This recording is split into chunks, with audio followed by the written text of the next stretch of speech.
Hey, how's it going?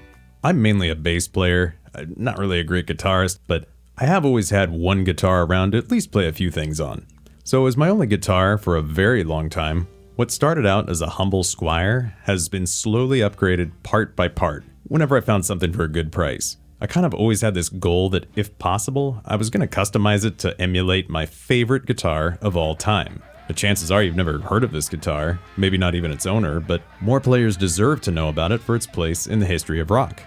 And now, 20 years later, no joke, absolutely nothing is left of the original Squire, but in its place is a replica of the Earth Tour Strat, played by Michael Hampton of Parliament Funkadelic.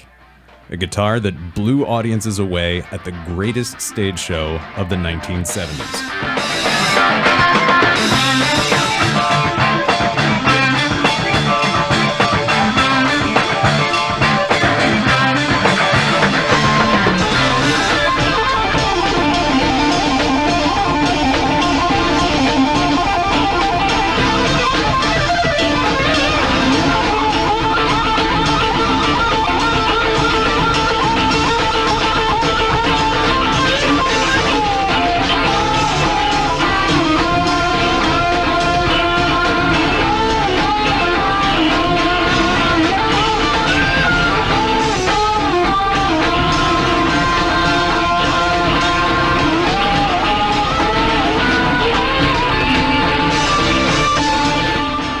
If you'd like to skip ahead to the guitar itself, absolutely feel free to. Timestamps are in the description. But I really mainly wanted to focus on the original.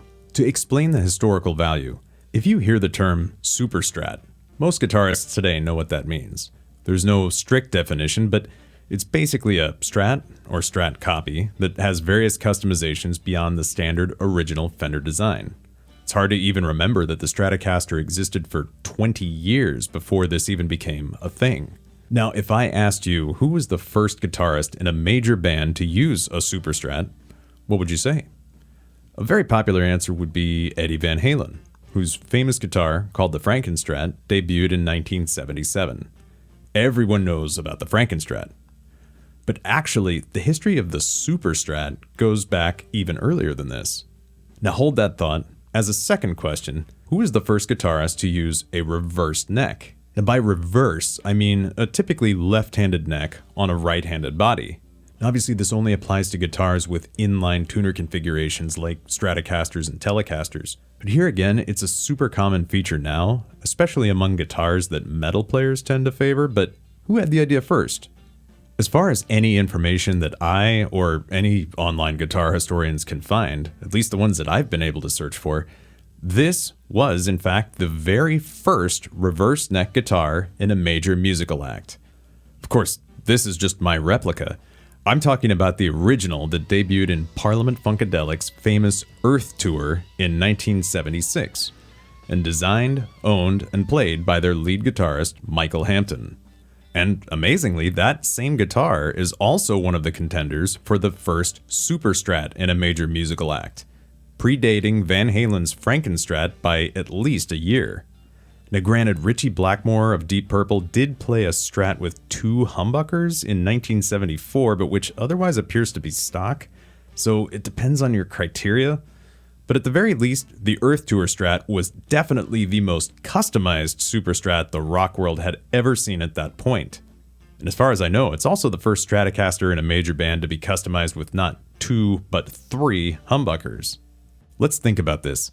This idea to reverse the headstock is actually a pretty big deal. This would later go on to become a favorite of players such as Jeff Beck. Stevie Ray Vaughan used it on a few of his guitars, Kirk Hammett, actually tons of metal guitarists for that matter. And as for Michael Hampton, despite playing in a funk band, he was in fact a self-described metalhead, and his solos were about as metal as it got in the mid-70s. It's clear that Mike Hampton was way ahead of the curve. He may literally be the first metal guitarist to have this idea. Maybe even the first guitarist, period. Now, Parliament Funkadelic, or P-Funk for short, was, or rather is, an extremely influential band. They're a funk band mainly known from the 70s, technically two different bands, Parliament and Funkadelic, but they performed as a single live band. They had the same members, and it was all under the general leadership of the godfather of funk, George Clinton, a pretty legendary figure by himself. P-Funk's music would prove hugely influential on hip-hop, EDM, funk rock bands like the Red Hot Chili Peppers, Living Colour, Prince, and most of all rap. P-Funk samples formed the backing tracks for literally thousands of rap songs. They were legendary for the visual spectacle of their live concerts. Even at a quick glance, it looks like the wildest party you could imagine. There's like 20 people on stage. Each person's wearing whatever wild outfit they wanted to. The crazier the better. There's hero characters, villain characters.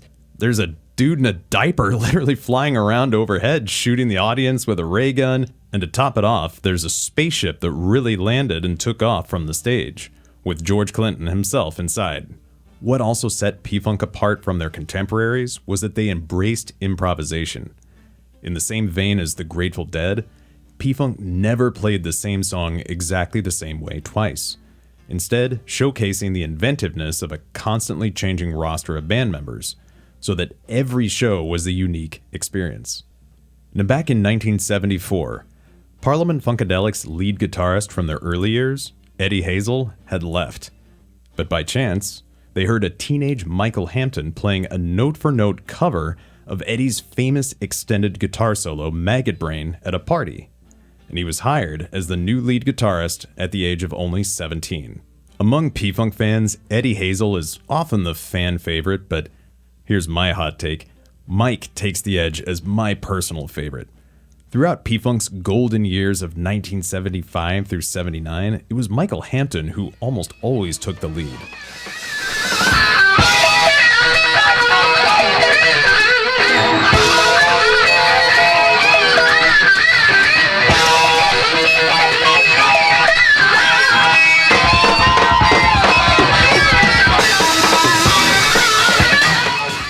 As a hard rocker and a metalhead, he brought a much-needed update to the funk rock fusion sound that P-Funk had pioneered years earlier. Where Eddie Hazel's playing was soulful but loose and off the cuff, Mike's was precise, lightning fast, and in your face.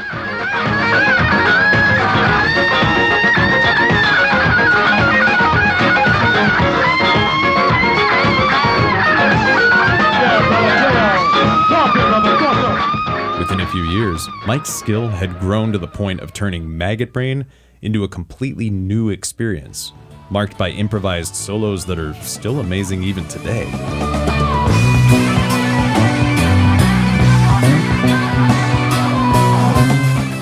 If you're interested, just a few great examples of Michael Hampton soloing on their studio tracks are Funkadelic's Not Just Knee Deep, Brides of Funkenstein's Never Buy Texas from a Cowboy, and my personal favorite, Funkadelic's Groove Allegiance.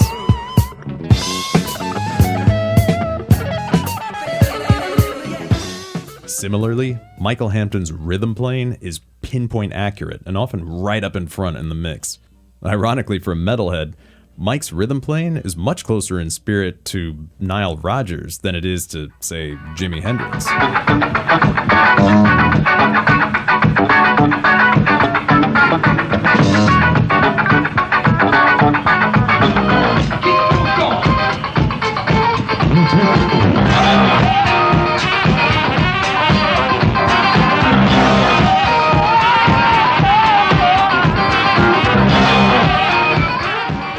Back to the guitar itself. Michael Hampton played the stock Stratocaster that would become the Earth Tour Strat as early as this Radio City Music Hall show in February of 1975. It would soon gain a few customizations, as can be seen here. But this would pale in comparison to the complete overhaul coming in 1976. For the Earth Tour, Hampton's Stratocaster had now achieved a far more distinctive final form. There are now 3 DiMarzio Super Distortion humbuckers, at the time one of, if not the highest output guitar pickups available. The mic might have been influenced by Ace Frehley from Kiss, who started using a guitar with 3 Super Distortions barely a year earlier for the cover of Kiss Alive. But Then again, that was on a Les Paul, so hard to say. In any case, perhaps the most recognizable feature is the new neck, a left-handed, or reversed, neck with a rosewood fingerboard. For a period of time, it also had an onboard alembic blaster, aka Strata Blaster preamp. This provided even more boost to the super distortion pickups, and could preserve all of the treble clarity even when using long cable runs. Lastly, the guitar now had a completely customized appearance. A combination of carefully arranged mirror tiles and rhinestones on the body, and even the headstock, and every available square inch of the pickguard completely covered with rhinestones. In describing the Earth Tour Strat to Premier Guitar in 2016, Hampton would say, "I just went crazy with that guitar. I always liked funny cars and hot rods, and that's basically as close as I'm going to get for the guitar." It's not known who did the custom work. Maybe Hampton himself or a guitar shop. But one possible inspiration for the rhinestones and mirrors might have been the Fender jazz bass played by Dennis Dunaway, bassist for Alice Cooper. Nicknamed the $1 billion jazz bass, it featured very similar decorations and was played at least as far back as 1972. But the combination of these design elements certainly made the Earth Tour Strat a unique instrument, and one that was a perfect match for the P-Funk Live experience. Michael Hampton would keep the Earth Tour Strat in his regular lineup of guitars at least up through 1979, but would eventually retire it. As for what became of it, sadly, it no longer exists. After I finished this guitar, I took a chance and sent photos of it to Michael Hampton's contact email. I was absolutely floored when Mike himself emailed me back to say it made his day, and he graciously offered to speak on the phone about the original. In our call, Hampton told me that, unfortunately, the original Earth Tour Strat was destroyed in a house fire some years after retirement while being stored at a friend's place. Truly a sad end for a piece of rock history. But picking back up on my own story, I finally decided recently that my guitar was finished after more than 20 years of scavenging for parts here and there. Just like the original, it has 3 DiMarzios, a reverse neck, and an alembic blaster mounted in the jack cavity. In this case, it's a clone I built myself. It is indeed nice for not only preserving the high end, but also as a switchable boost.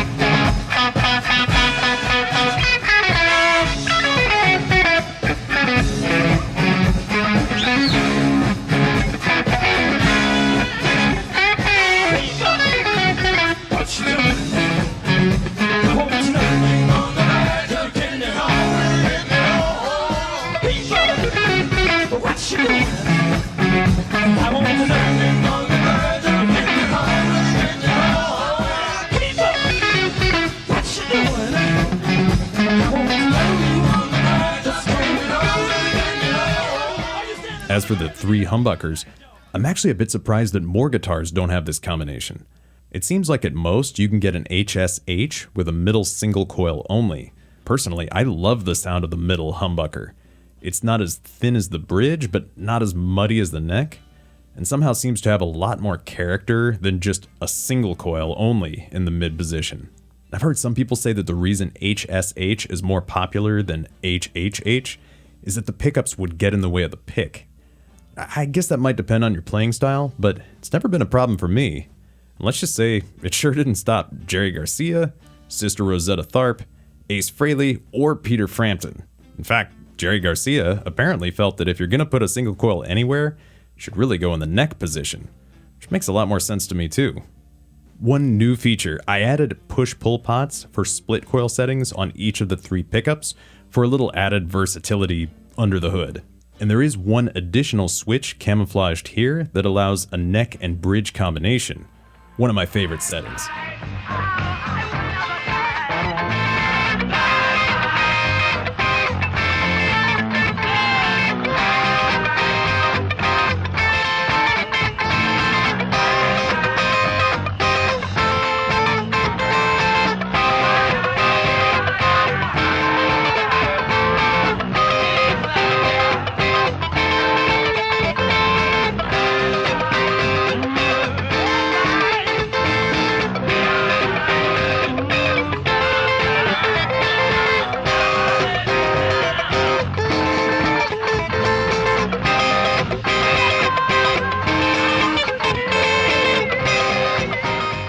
I think there are technically 26 possible combinations.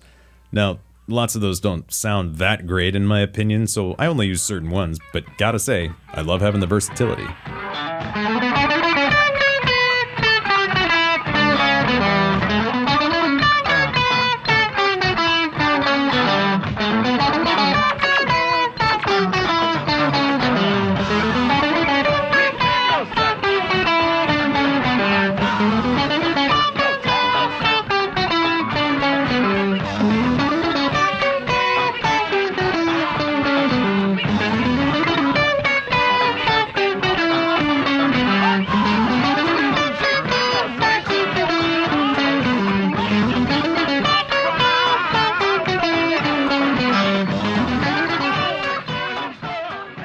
Lastly, I admit I did cheat just a bit with the pickguard. After attaching all these mirrors and rhinestones on the body, I just did not have the time or patience to glue hundreds more rhinestones on the pickguard. So I went with a black perloid one, which I think comes pretty close by itself. But yeah, to wrap it up, I'm really happy with how it turned out. I'm absolutely enjoying it. Plus, getting praise and a personal call from your favorite guitarist is an experience few people will ever have. It was really mind-blowing. So I want to sincerely thank Michael Hampton for his time and for being a super cool guy. Thank you all for watching. Hope you enjoyed hearing about just a little bit of rock history. Take care. Happy playing.